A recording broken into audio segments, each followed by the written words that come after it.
Here's the truth about top 9 signs that you have healthy love. First, I would like to state an unpopular fact. Most people don't want to actually hear this.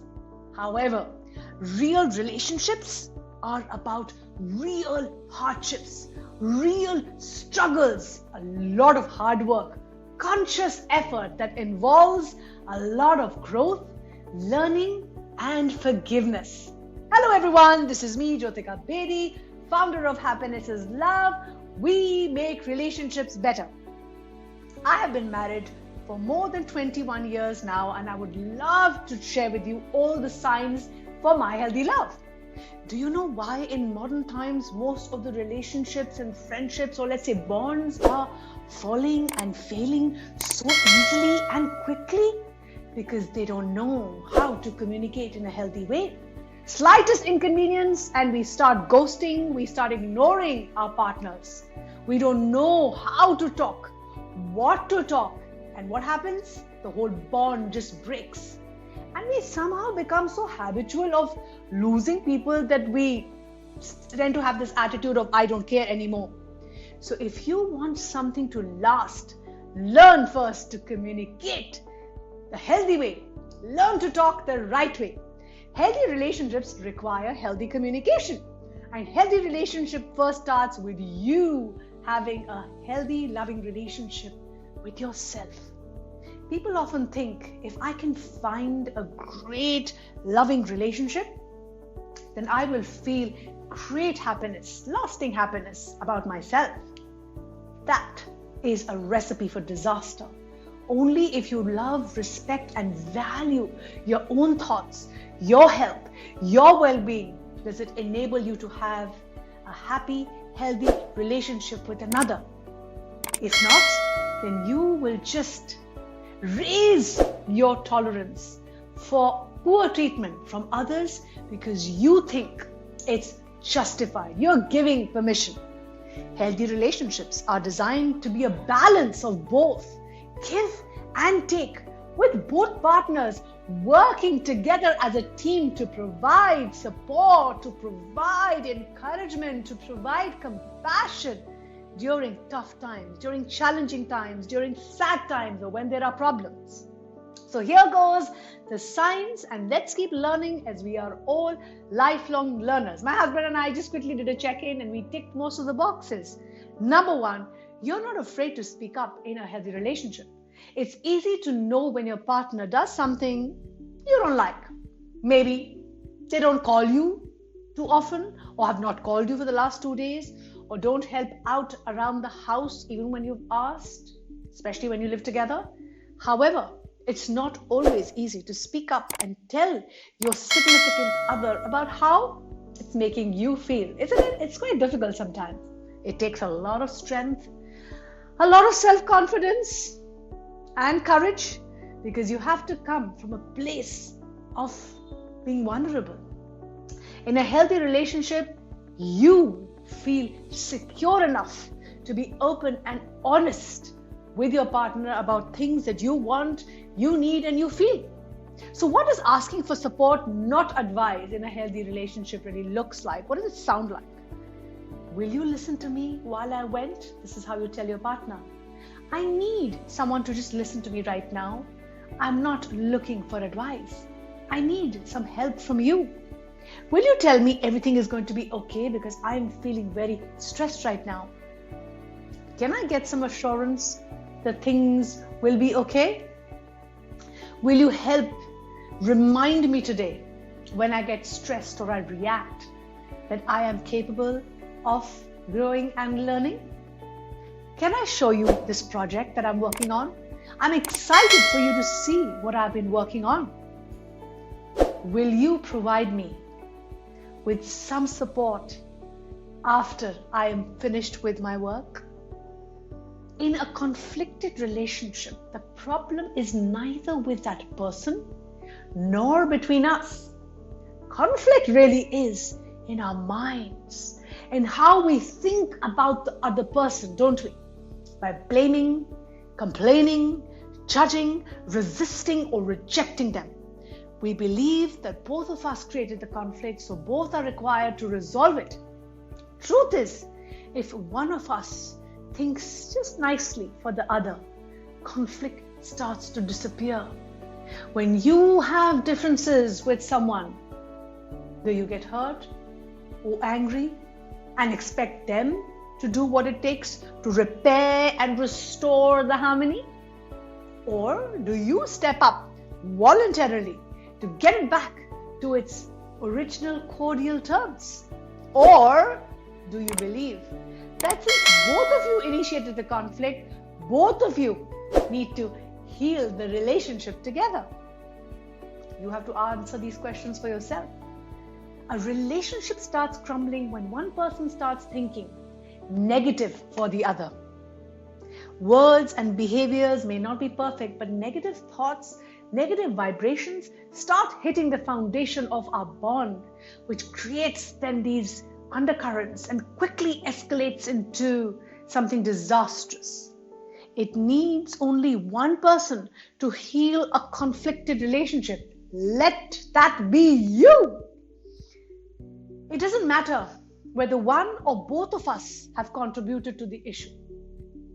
It doesn't also matter how negative the energy exchange just happened between the two of you.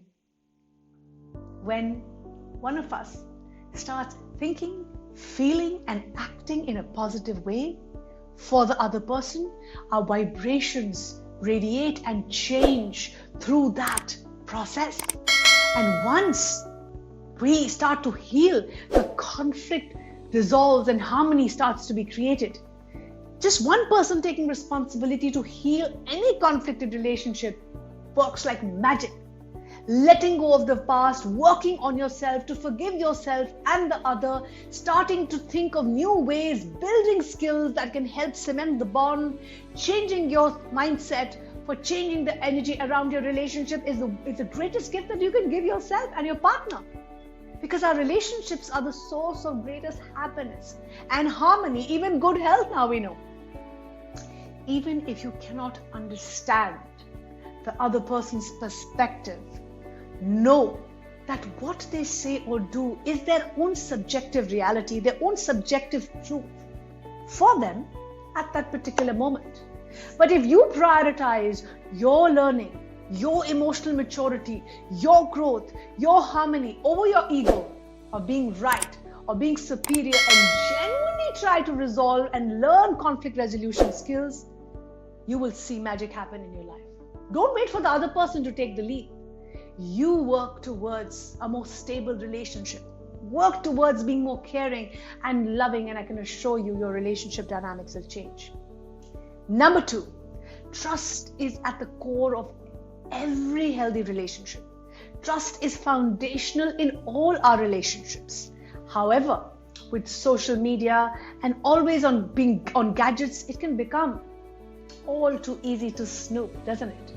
But in a healthy relationship, you don't need to do that. My husband and I have open password policies because this is how you show to your partner that you trust each other, that you're reliable and available. When they say they'll be there because you are also leading by integrity. You will show that you trust them by giving them the freedom and space that they need because you need it too, without constantly checking up on each other constantly. Start to practice this and you will see the magic happen. Number 3, you know each other's love language. Many couples swear by this book, The 5 Love Languages, and I know why, because it is very, very powerful. In this book, you will discover your partner's love language. What is their love imprint? The way they prefer to give and receive love. Is it through words of affirmation, quality time, gifts, acts of service, or physical touch? In a healthy relationship, you will take out the time to learn your partner's love language so that you can express your love in a way that works for both of you. So I challenge you to do this today. Learn to speak your partner's love language. Number 4, you agree to disagree on certain issues in a respectful way. Every couple fights, so do we. But contrary to what you might think, you don't need to fix every issue. In fact, it's okay to have a handful of topics that you two will never agree on. It's fine. It's absolutely okay to make peace with that. Sometimes it's totally fine to agree to disagree and do it in a healthy way. In healthy relationships, there are at least 5 issues that are no talkers. They are the issues that you both differ in your opinion, in your perspective, and that's completely okay. My husband and I have our 5 as well. Number 5, you encourage each other to go after your goals. Many of us have a dream or vision for our life, and especially as we age, we want to maintain those visions. It's okay if your dreams don't align with another, as long as you honor and encourage each other to achieve your goals. Be each other's cheerleaders. Number 6, you and your partner hold separate interests, which is so healthy. Couples who have the greatest love affairs are the ones who are able to maintain their individual interests and don't put guilt on the other partner for not sharing it with them, which basically means both of you encourage the other to explore what they love on their own.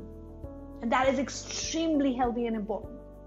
Adding to that, while it's easy to adopt your partner's habits and interests over time, becoming over-reliant on each other sometimes breeds resentment. So your job is to develop your interests, invest in your hobbies, build skills, build more self-confidence, self-love and joy in you, because this is the greatest work you'll do for yourself. Number 7, you're comfortable in your skin. When you're in a healthy relationship, it's crucial to know your own strengths and your own areas of growth. Maybe you're confident around your friends, but a little self-conscious at work. Or you know that little things like your partner, maybe let's say forgetting to take out the trash, can set you off. Whatever your strengths and weaknesses are, being aware of them can help you reach a point of loving and accepting yourself, which in turn can help you love and accept your partner. This is the greatest gift that you can give yourself, to work on yourself.